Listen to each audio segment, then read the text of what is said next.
ጤና ይስጥልኝ የተከበራችሁ ተመልካቾቻችን በተለያዩ ጤና ጉዳዮች ላይ ትኩረቱን የሚያደርገው በጤና ሚኒስቴር የተዘጋጀው ለእናንተ የሚቀርበው ሳምንታዊ ጤና ቴሌቪዥን ፕሮግራም ተጀምሯል። ከመላይ ዝግጅት ክፍል ጋር ሌኒ መሰለ ፕሮግራሙን እየመራው ቆይታ አደርጋለሁ። አብራችሁን ቆዩ ጋበዝኩኝ። ወደ መጀመሪያ መሰናዳችን ስናልፍ በሳምንቱ የተከናወኑ አባይ ዜናዎችን ወደምዳስበት ዝግጅት እናልፋለን። ዘውዱ ጉሉም አዘጋጅቶታል። መልካም ጊዜ። የካንሰር መድኃኒቶችን አቅርቦት ለማሻሻል ያለመ የባለድርሻ አካላት ውይይት ተካሄደ። ተላላፊ ያልሆኑ በሽታዎች በጤናው ሴክተር ላይ ጫና ያሳደሩ መሆኑን የጠቆሙት የጤና ሚኒስትር ዴታ ዶክተር ደረጀ ዱጉማ የካንሰር ህክምናና የቅድመ ካንሰር ምርመራ በማድረግና የማህፀን ጫፍ ካንሰር መከላከያ ክትባትን ተደራሽ በማድረግ መከላከልና ቀድሞ ማከም እንደሚገባ ገልጸዋል። መንግስት በየአመቱ ከ150 ሚሊዮን ብር በላይ በመመደብ የመድኃኒት ወጪን ለመደጎም ከፍተኛ ስራ እየተሰራ መሆኑን የገለጹት የጤና ሚኒስትር ዴታ ወይዘሮ ፍሬህይወት አበበ ያልተቆራረጠ የመድኃኒት አቅርቦት እንዲኖር ከመስራት ጎን ለጎን የባለድርሻ አካላት ተቀራርቦ መስራት አስፈላጊ መሆኑን አሳስበዋል። ያልተቆራረጠ የመድኃኒት አቅርቦትን ለማሳካት ከሚያጋጥሙ ተግዳሮቶች መካከል የካንሰር መድኃኒት አቅራቢ ድርጅቶች ፍላጎት ዝቅተኛ መሆኑንና የውጭ ምንዛሬ ተግዳሮቶች እንደሚገኙበት የጠቆሙት የኢትዮጵያ መድኃኒት አቅራቢ አገልግሎት ዋና ዳይሬክተር ዶክተር አብዱል ቃድር ገልገሎ ይህንን ችግር ለመፍታት የተለያዩ ዘዴዎችን እየተጠቀሙ መሆኑን ተናግረዋል። የአርብቶ አደር ማህበረሰቦችን የጤና ፍላጎት ምላሽ የሚሰጥ ፕሮጀክት ይፋ ተደረገ። በ35 ሚሊዮን ዶላር ድጋፍ ለሚቀጥሉት 5 ዓመታት የሚተገበርና በአራት ክልሎች የሚገኙ 35 የአርብቶ አደር ወረዳዎችን ያቀፈ ትኩረቱን በስነ ተዋልዶ ጤና፣ በስርዓተ ምግብ፣ የእናቶችና ህጻናት፣ የአፍላ ወጣቶችና የጨቅላ ህጻናት ጤና እንዲሁም የቤተሰብ እቅድን ማዕከል ያደረገ ፕሮጀክት የማስጀመሪያ ፕሮግራም ተካሄደ። በመድረኩ ላይ ተገኝተው መልእክታቸውን ያስተላለፉት የጤና ሚኒስትር ዶክተር መቅደስ ዳባ በአርብቶ አደር አካባቢዎች የሚገኙ ማህበረሰቦች ለጤና አገልግሎት ተደራሽና ተጠቃሚ እንዲሆኑ ከማድረግ አኳያ በርካታ ስራዎች መሰራት እንደሚገባው ጠቅሰዋል። The health system in the pastoral community faces a multiple challenges which are unique both geographically. በጤና ሚኒስቴር በአርብቶ አደር አካባቢ የሚገኙ የህብረተሰብ ክፍሎችን ያኗኗር ዘይቤ፣ ሃይማኖት፣ ወግና ባህል በጠበቀ መልኩ የጤና አገልግሎትን ለመስጠት ለማሻሻልና ተጨባጭ ለውጥ ለማምጣት በትኩረት እየሰራ እንገኛለን። የአርብቶ አደር አካባቢዎች በመልክዓ ምድራዊ አቀማመጣቸው፣ የመንገድና ያሰፋፈር ሁኔታቸው እንዲሁም ሌሎች መሰል ሁኔታዎች ሳቢያ ለጤና አገልግሎት ተደራሽነትና ተጠቃሚነት በርካታ ተግዳሮቶች አሉባቸው። በመሆኑም እነዚህን ልዩ ተግዳሮቶችን ከመቅረፍ አኳያ ልዩ ዕድሎችን ማመቻቸትና የተለዩ ዕቅዶችን በመቅረጽ መተግበር ይገባል። Pastoral communities are unique and needs unique opportunities and unique plans. የጤና ሚኒስትር ዴታ ዶክተር ደረጀ ዱጉማ በበኩላቸው የእናቶችና የጨቅላ ህጻናት ሞት ከመቀነስ ረገድ ላለፉት 2 አስርተ ዓመታት በተሰራው ጉልህ ስራ እንደ ሀገር አመርቂ ውጤቶች ማስመዝገብ መቻሉን ጠቅሰዋል። Over the last 2 decades Ethiopia had a significant achievement in terms of decreasing maternal and child mortality and morbidity. ፍትሃዊነት ከጂኦግራፊ ልዩነት ባለፈ የሥርዓተ ጾታ፣ ኢኮኖሚ፣ የአኗኗር ሁኔታ፣ የእውቀት ደረጃዎችና የመሰረተ ልማት ፍትሃዊነት ላይ ያተኮረ መሆኑን መረዳት ያስፈልጋል። የፕሮጀክቱን ዘላቂነትና ውጤታማነት ለማረጋገጥ ፕሮግራሞችን ከእቅድ ጀምሮ እስከ ትግበራ ድረስ በመጀመሪያ አሃድ ጤና ክብካቤ ውስጥ ማካተት ተጨባጭ ለውጥ ያመጣል። So we have to integrate our activities in primary care system. በአርብቶ አደር አካባቢ የሚኖሩ ዜጎች የጤና አገልግሎት ተጠቃሚ እንዳይሆኑ እንቅፋት የሆነባቸውን ጉዳዮች ከማስወገድ ረገድ ድርጅታቸው ከሌሎች ተቋማት ጋር በመገናኘት በቁርጠኝነት እንደሚሰራ የጠቀሱት በኢንጀንደር ሄልዝ ፕሮግራም ዘርፍ ምክትል ዳይሬክተር የሆኑት ሚስስ ሴካይ ሸኮይሮ ናቸው። Engender Health is deeply committed. እንደ ሀገር የጤና አገልግሎትን በጥራትና በፍትሃዊነት ለሁሉም የህብረተሰብ ክፍል ለማድረስ እየተሰሩ ያሉ ስራዎችና እየተገኙ ያሉ ውጤቶች አበረታች ናቸው። ይህ አርብቶ አደር አካባቢዎችን ተጠቃሚ የሚያደርገው ፕሮጀክት ስራውን ሲጀምር ዜጎች ያለምንም ልዩነት በጤናው ዘርፍ ተካታችና ተጠቃሚ የሚሆኑበትን አቅም ይፈጥራል። ለፕሮጀክቱ ውጤታማነት ተቋማችን ከጤናው ዘርፍ ኃላፊዎችና ባለሙያዎች ጎን ይቆማል። የአርብቶ አደር አካባቢዎች ከአየር ንብረት ለውጥ ጋር በተያያዘ ለተፈጠረው ድርቅ፣ ረሃብ፣ የአንበጣ ወረርሽኝ እንዲሁም በአንዳንድ አካባቢዎች ባሉ የእርስ በርስ ግጭቶች ሳቢያ በአካባቢው ለተከሰተው በሽታ ምላሽ ከመስጠት ረገድ እንዲሁም መደበኛ የጤና አገልግሎት አቅርቦት ተደራሽነትና ተጠቃሚነት ውስንነቶች ፈጥረዋል ያሉት በኢትዮጵያ የዩኤስአይዲ ምክትል ዳይሬክተር የሆኑት ሚስስ ኤሌኖር ታፒያንጎ ናቸው። But the recurrent challenges that these regions have experienced over the past few years. በእነዚህ አካባቢዎች በግጭት ምክንያት የወደሙ ጤና ተቋማትን መልሶ ከማቋቋም ጀምሮ ሌሎች የጤና አገልግሎቶችን በተቀናጀና በተደራጀ አግባብ አገልግሎት መስጠት እንዲቻል የሚመለከታቸው አካላት በጋራ እንዲቆሙ መልእክቴን አስተላልፋለሁ። በፕሮግራሙ ላይ የተገኙ ፈጻሚና አስፈጻሚ አካላት ለፕሮጀክቱ እውን መሆን ፊርማቸውን ያኖሩ ሲሆን በአርብቶ አደር አካባቢ ያለውን የጤናና ተያያዥ ጉዳዮች አስመልክቶ ለታዳሚዎች ጭውውት ቀርቦ ግንዛቤ መፍጠር ተችሏል።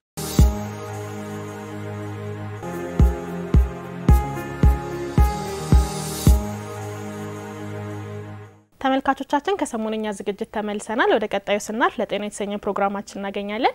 ባልደረባችን ህይወቲመር በጤናው ዝግጅት በእርግዝና ወቅት ሊኖር ስለሚገባ አመጋገብ በተመለከተ ያዘጋጀችው ፕሮግራም አለ። እሱን ተከታትለን ተመልሰን እንገናኝ። ለእርግዝናና አመጋገብ ስናወራ እዚህ ጋር ሁለት ሰዎች ነው ያሉት።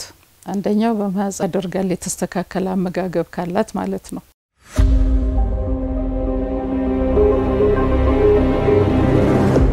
እርግዝና ስንል ሌላ ሰው እየተፈጠረ ነው እዛች እናት ውስጥ። ስለዚህ ያቺ እናት አመጋገቧ ከወትሮ የተለየ መሆን አለበት። ለምን ለሁለት ነው እየተመገበች ያለችው ማለት ነው። እንድትመገብም የምንፈልገው ለሁለቱም ነው፣ ለሷና ለልጇ። ስለዚህ ተጨማሪ አንድ ምግብ ወትሮ ከምትመገበው በተጨማሪ አንድ ምግብ መመገብ አለባት እንላለን። ስለዚህ አንድ ተጨማሪ ምግብ የምትመገበው ለራሷ ኃይል እንዲሰጣት እርጉዝ ስለሆነች ለልጇም የተስተካከለ እድገት እንዲኖረው ስለሚያደርግ አንድ ተጨማሪ ምግብ እንድትመገብ እንመክራለን ማለት ነው።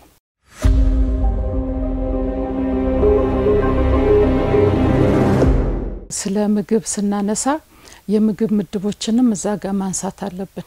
የምግብ ምድቦች የምንላቸው ምንድናቸው? ይሄ ሁሉ ጊዜ የምንበላቸው የእህል አይነቶች ለምሳሌ እንደ ገብስ፣ እንደ ጤፍ፣ ማሽላ፣ በቆሎ የመሳሰሉት የእህል አይነቶች አሉ።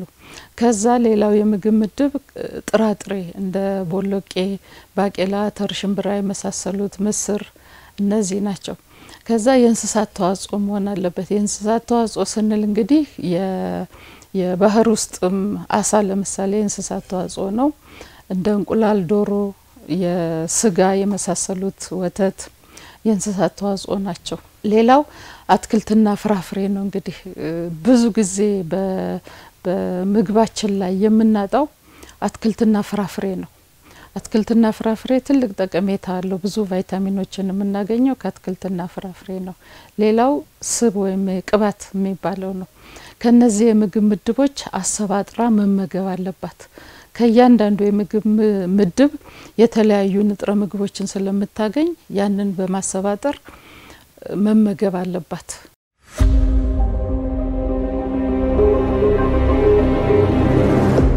በእርግዝና ወራት ያልተስተካከለ አመጋገብ ካላት የልጁ ክብደትም እንደዛው ከክብደት በታች ሆኖ የመወለድ እድል አለው ማለት ነው። አሁን ለምሳሌ አዮዲን የሌለው ጨው የምትመገብ እናት ልጇ ሲወለድ የአእምሮ ዝግመት ሊያጋጥመው ይችላል። አዮዲን ብቻ አይደለም። ለምሳሌ ፎሌት የሚባለውን ንጥረ ምግብ ብናይ የፎሌት እጥረት ካለባት እናቲቱ እርጉዝ መሆኗን ከማወቋ በፊት ነው ያ ችግር የሚፈጠረው። የስፓይና ቢፊዳ የሚባለው ጀርባ ላይ ክፍተት ሊሆን ይችላል ወይም ጭንቅላት ላይ ኖረው ይችላል። ስለዚህ በእርግዝና ወራት ብቻ ሳይሆን ከእርግዝና በፊትም ይሄንን ፎሌት ያቺ እናት መውሰድ አለባት፣ የፎሌት እጥረት ካላት ማለት ነው።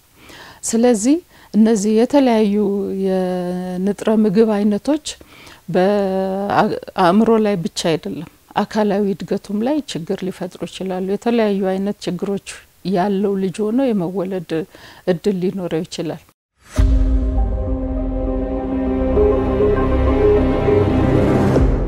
አንዲት እናት ነፍሰ ጡር በምትሆንበት ጊዜ መጨመር ያለባት አማካይ ክብደት አላት። ያ እንግዲህ በየወሩ ለእርግዝና ክትትል በምትሄድበት ጊዜ ያንን የተስተካከለ ነው ልንል የምንችለው ያንን የተባለውን ክብደት እየጨመረች ስትሄድ ነው።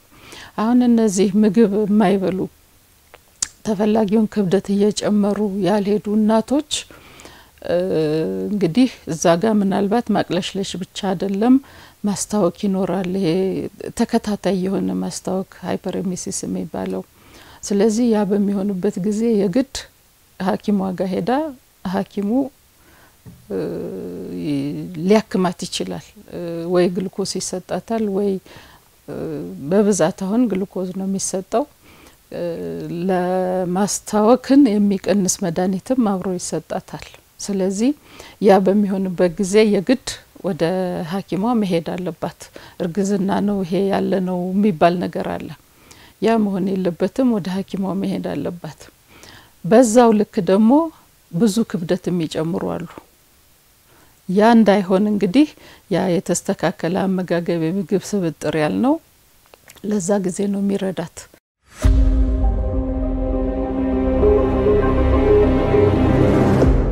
ሁሉም ሴት አንድ አይነት አይደለም እያንዳንዷ ሴት የራሷ የሆነ እንትን ነው ያላት ለምሳሌ እነዚህ ቅመም የበዛባቸው ምግቦች ኮምጣጣ ነገሮች እነሱን ባይመገቡ ቅባት የበዛባቸው እነዛን አለመመገቡ ትንሽ ሊቀንስላቸው ይችላል ከባሰና የሚቀጥል ከሆነ ወደ ሐኪም ሄደው ሐኪሞችን ማማከር ይችላሉ እዛጋ ያንን ማቅለሽለሽ የሚቀንስ መድኃኒት ሊሰጣቸው ይችላል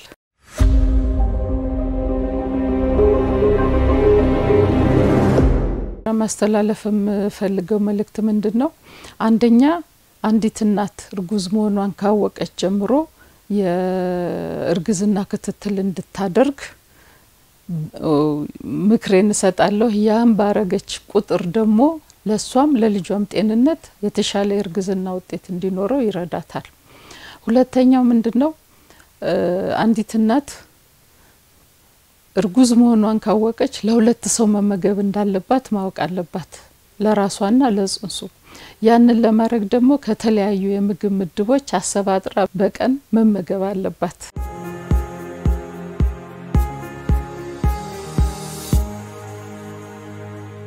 ቀደም ሲል በቀረበው ለጤናው ዝግጅት ጥሩ መረጃ እንዳገኛችሁ ተስፋ እናደርጋለን አሁን ደግሞ ወደ አጀንዳ ዝግጅታችን ስናልፍ የጤናው ዘርፍ የሰው ሀብት ልማትን በተመለከተ ባልደረባችን ተስፋ ሚካኤል አፈወርቅ ያዘጋጀውን ፕሮግራም ዘውዱ ጉልማ ያቀርበዋል መልካም ጊዜ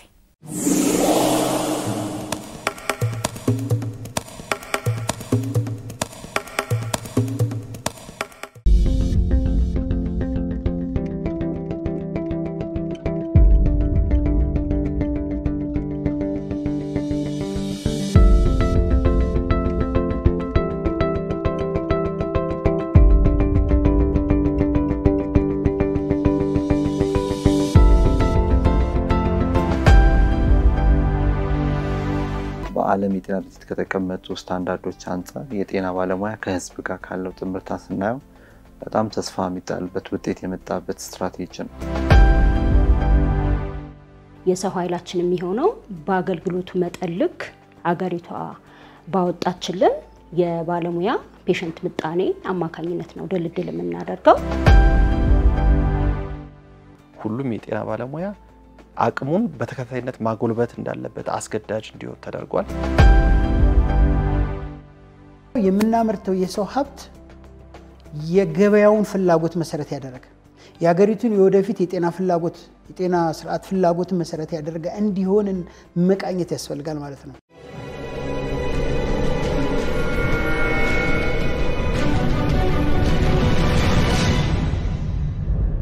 ጥራት ያለውና ፈጣን ምላሽ ሰጪ የጤና ስርዓት ለመዘርጋት በትኩረት ከሚሰራባቸው ፕሮግራሞች መካከል የሰው ኃይል ልማት በዋናነት ተጠቃሽ ነው በዚህም ረገድ ሀገሪቱ ካላት እድገትና ተለዋዋጭ ከሆነ የማህበረሰብ የጤና ፍላጎት ጋር የሚጣጣም በየዘርፉ በቂና ብቃት ያለው የሰው ኃይል ለማፍራት ከ2008 ዓ.ም ጀምሮ የጤናው ዘርፍ የሰው ኃይል ልማት ስትራቴጂ ተቀርጾ በመተግበሩ አበረታች ለውጥ ማስመዝገብ ተችሏል እንግዲህ ባለፉት አመታት እንደ ኢትዮጵያ የጤና ስርዓት እንደምናውቀው ተደራሽነት ላይ መሰረት ያደረጉ ስራዎችን እንሰራ ስለነበረ በአብዛኛው በሁሉም የሀገሪቱ ክፍል ፍትሃዊ በሆነ መልኩ እና በሁሉም የጤና አገልግሎት ዘርፎች ተደራሽ ለማድረግ በዋናነት ቁጥር ላይ ትኩረት አድርገን ይሰራንበት ነበር ስለዚህ በሁሉም የጤና ሙያ ዘርፎች በተለይ የሰው ሀብት ልማቱ ላይ በቅድመ ምረቃና በድህረ ምረቃ የትምህርት ስርዓቶች ላይ ዘርፈ ብዙ ስራዎች ሲሰሩ ቆይተው እንደ ሀገር እንዲሁም ደግሞ እንደ ዓለም የሚጠበቅብንን የጤናው ዘርፍ የሰው ሀብት ቁጥር ከህብረተሰብ ያለውን ጥምርታ ለማሳደግ ብዙ ርቀት የሄድንበት ጊዜ ነበር ብዬ መውሰድ እችላለሁ ባለፉት 2 አስርት ዓመታት ከነበረው የጤና ባለሙያዎች ቁጥር በተለይ ስትራቴጂም ተግባራዊ መደረግ ከጀመረ አንስቶ ብዙ መሻሻል አሳይቷል በዓለም የጤና ድርጅት ከተቀመጡ ስታንዳርዶች አንፃር የጤና ባለሙያ ከህዝብ ጋር ካለው ጥምርታ ስናየው በጣም ተስፋ የሚጣልበት ውጤት የመጣበት ስትራቴጂ ነው። ሌላው ትልቁ የጤና ባለሙያ ከቁጥር ባሻገር ስብጥር ስንል የተለያዩ የሙያ አይነቶች አሉ። እነዚህ ሙያ አይነቶች በየተቋሙ ያስፈልጋሉና ስብጥሩን ከማስፋት አንፃርም ትልቅ አስተዋጽኦ ነበረው። በጤና ተቋማት ያለው የሰው ኃይል ምደባ ስምሪትና ስብጥር ከጊዜ ወደ ጊዜ እየተሻሻለ ቢመጣም እያደገ ከመጣው የተገልጋይ ፍላጎት አኳያ ብዙ መስራት እንደሚገባ ነው ብዙዎች የሚጋሩት። የሰው ኃይላችን የሚሆነው በአገልግሎቱ መጠን ልክ አገሪቷ ባወጣችልን የባለሙያ ፔሸንት ምጣኔ አማካኝነት ነው ድልድል የምናደርገው። ስለዚህ የተለያዩ ስፔሻሊቲና ሰብ ስፔሻሊቲ ኬር ይሰጣል ስንል ምጣኔያችንን በዛው ይወሰናል ማለት ነውና ለምሳሌ አብዛኛው ተገልጋይ በዋርድ አስተኝቶ ማከም ላይ ምጣኔያችን 1:6 ነው። ጽኑ ሁማን ክፍሎቻችን ደግሞ 1:1 ምጣኔ ነው የሚኖራቸው ማለት ነው። የኦፕራሲዮን ክፍሎቻችን እንዳለን ቴብል መጠን በአንድ ኦፕራሲዮን ቴብል 4 ሰው እንመድባለን። በቀዶ ጥገና ክፍል ላይ በሰው ሀብት ደረጃ በፊት ከነበሩት ጊዜዎች በጣም ብዙ የተሻሻሉ ነገሮች አሉ። በተለይ በኑስ ስፔሻሊቲ ደረጃ የሚሰጡ ህክምናዎች በፊት ላይ ያልነበሩ በጣም ብዙ ኑስ ስፔሻሊቲ ክፍሎችም ህክምና የሚሰጡ የጤና ባለሙያዎችም በአገር ውስጥም በውጭም ተምረው በቀዶ ጥገና ክፍል ከ5 ያላነሱ የኑስ ስፔሻሊቲ አዳዲስ የኑስ ስፔሻሊቲ ህክምናዎች ተጀምረዋል። ጤና ባለሙያ ወይም የሰው ሀብት ከህዝብ ጋር ያለውን ጥምርታ ስንመለከት በጣም ከተማ የሆኑ እንደ አዲስ አበባ፣ ድሬዳዋ፣ ሐረር ያሉትን ደግሞ ብዙ አብዛኛው ሰው ገጠር የሚኖርባቸው ትልልቅ ክልሎች ኦሮሚያ፣ አማራ እንደገና ደግሞ ትንሽ በእድገት ወደ ኋላ የቀሩ ምንላቸው እና ሶማሌ ምናምን ጋር ስናነጻጽር ያለው የሰው ኃይል ስርጭት ወደ 10 እጥፍ ልዩነት ነበር። ለምሳሌ ከ10 ዓመት በፊት ከ15 ዓመት በፊት አሁን 3 እጥፍ ነው።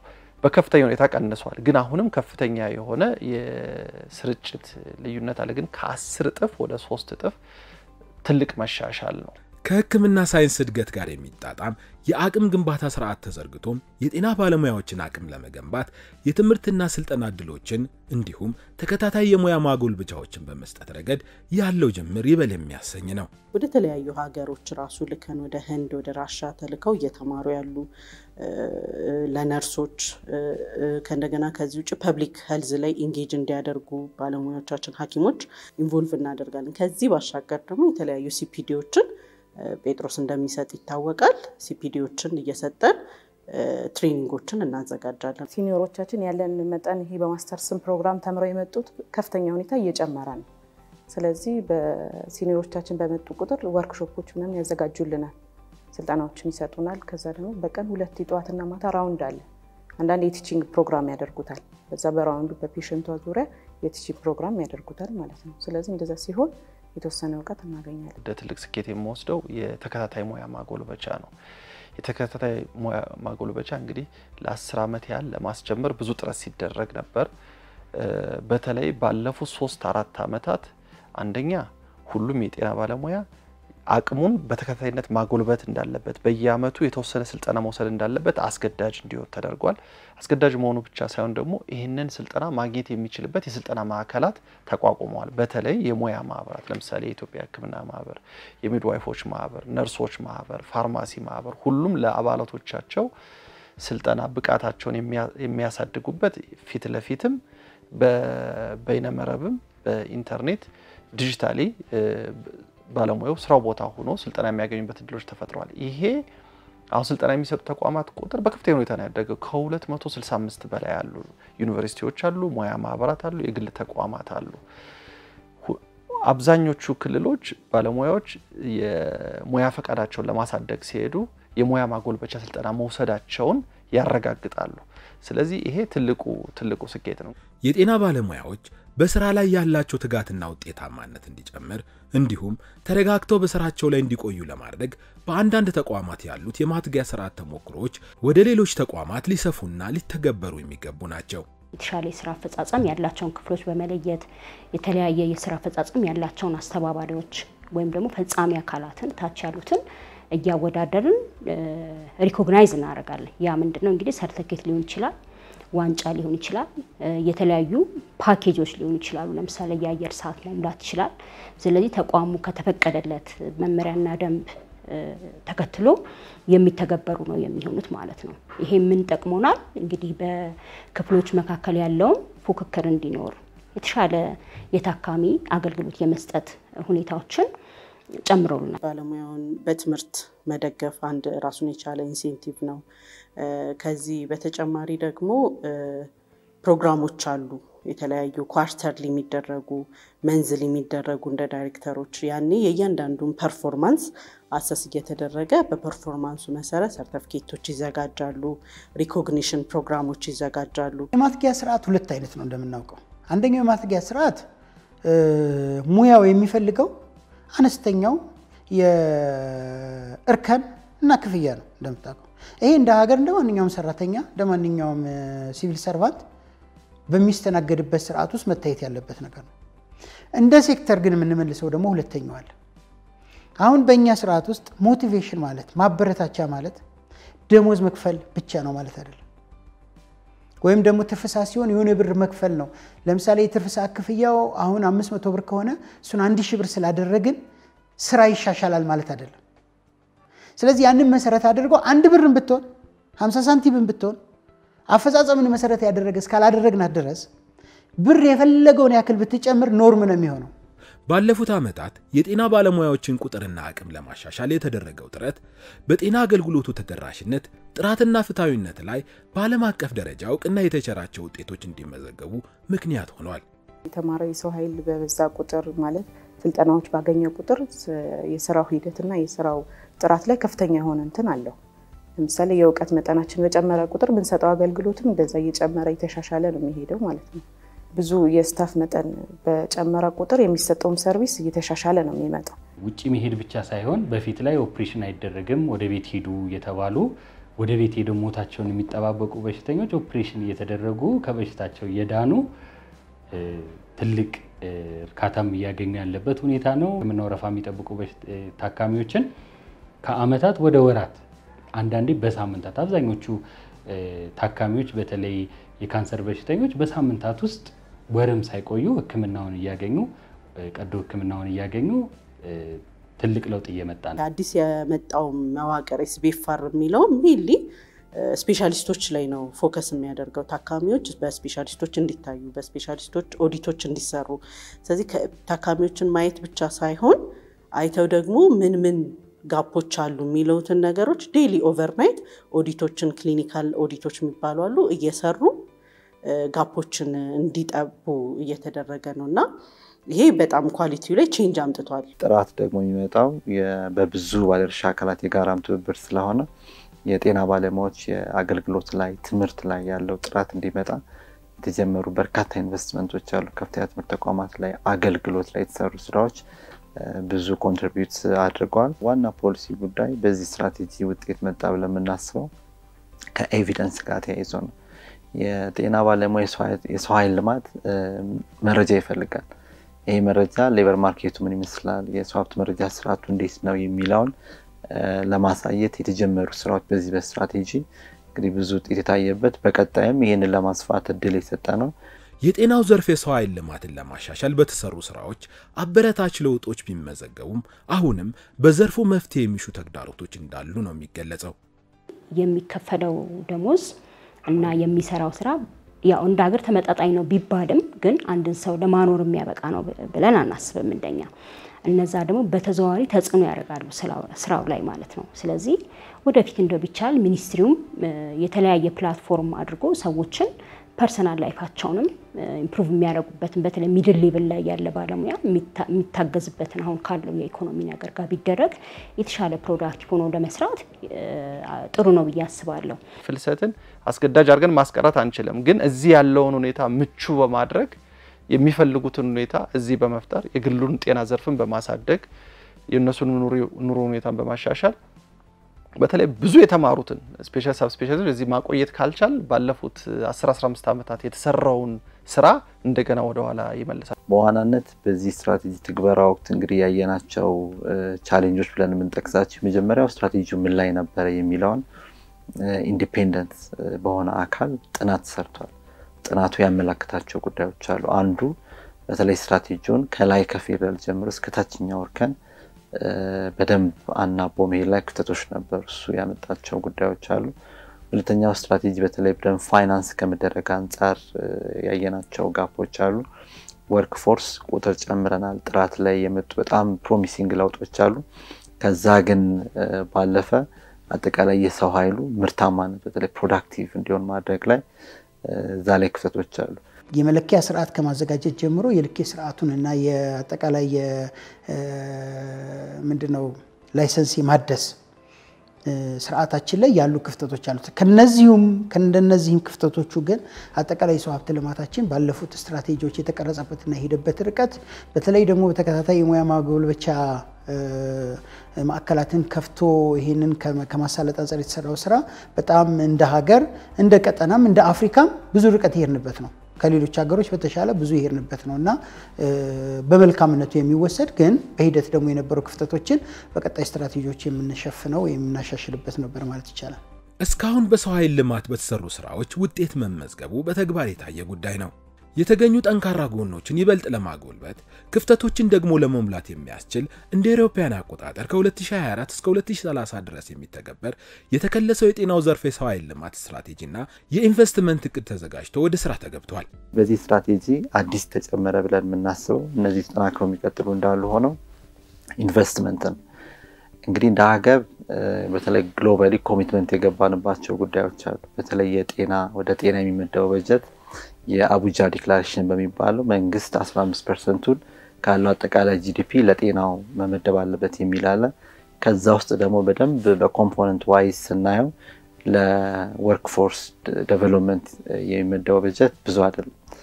ስለዚህ ኢንቨስትመንት ላይ በደንብ መስራት አለብን ነው። ያ በቂ የሆነ የማትጊያ ስርዓቶች እንዳይኖሩ ያደርጋል። ሁለተኛ ባለሙያዎች በየጊዜው ሙያቸውን ለማጎልበት ተግዳሮት ይሆናል።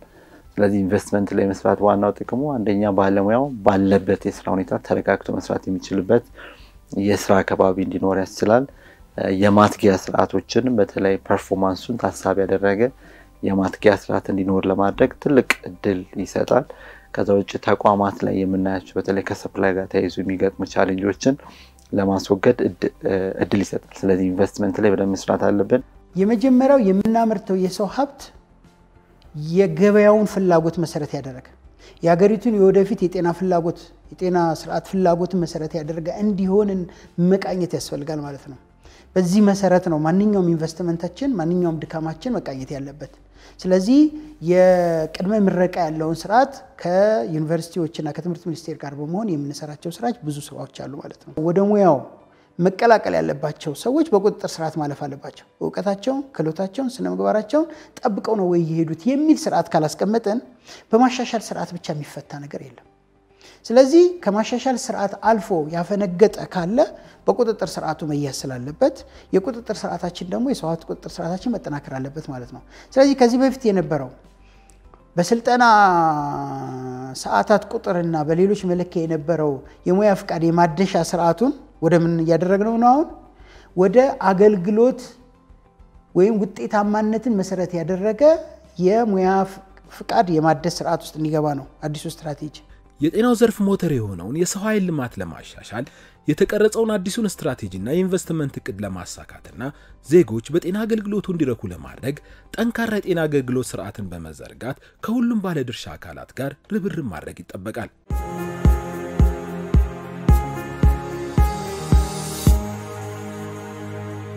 ዛሬ ፕሮግራማችን ቀደም ሲል የተከታተላችሁትን ይመስል ነበር። ከዝግጅቱ ጥሩ ቁም ነገር እንዳገኛችሁ ተስፋ እናደርጋለን። ሳምንት በሌሎች አስተማሪ ዝግጅቶች ተመልሰን እንገናኛለን።